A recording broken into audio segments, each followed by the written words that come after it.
Since the beginning of the modern environmentalist movement, individuals have been hesitant to accept the severity of environmental issues ranging from pollution to climate change.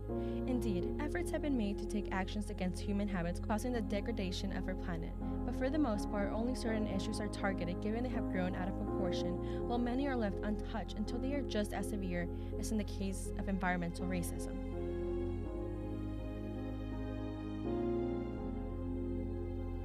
Environmental racism is a horrible problem in our society.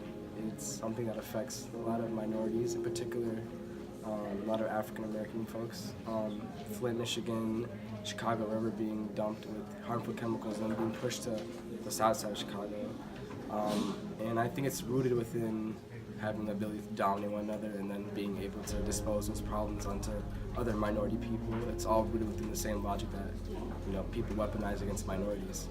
And without dealing with the structural issue, nothing really changes. So at its root, it's more of a societal problem that just has barriers and barriers and barriers and are really a microcosm of just racism.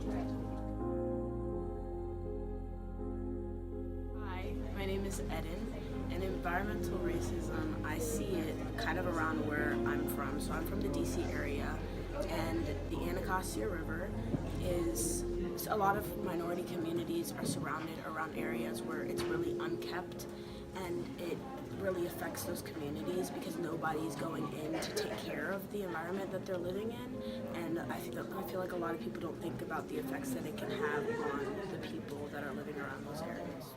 The environmental justice movement emerged in the 1960s with the civil rights movement, but it did not gain credibility until the 1980s and 1990s when nonviolent mass demonstrations in the predominantly Black and poor communities of Warren County, North Carolina brought nationwide attention because the state government forced the disposal of 6,000 truckloads of soil with toxic PCBs.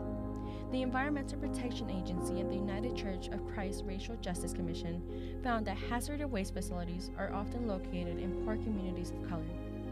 Individuals consider race and environmental issues to be separate problems, but in reality, environmental burdens such as chemical plants, oil refineries, and polluting facilities are damaging the quality of life for minority communities. This is environmental racism, and it's all happening right now. Places like Flint, Michigan, and Cancer Alley, Louisiana have made national news, but this is happening in so many more communities that can make the headlines. The people living in these communities have few alternatives and are not aware of their health risk as they are not given information about the posing risk from pollution-producing facilities. No one wants a sewage landfill or petroleum factory a couple feet away from their backyard, school, or workplace.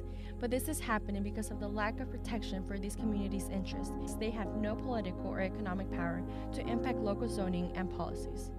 Without the intervention of people like you and me, whether it is by voting for candidates conscious of the effects of environmental racism or by attending a nonviolent protest, which are just a few examples, environmental racism will only get worse as budget cuts have been made to the EPA and further cuts of $2.6 billion are being considered at this moment, severely putting at risk the EPA's public health and environmental missions.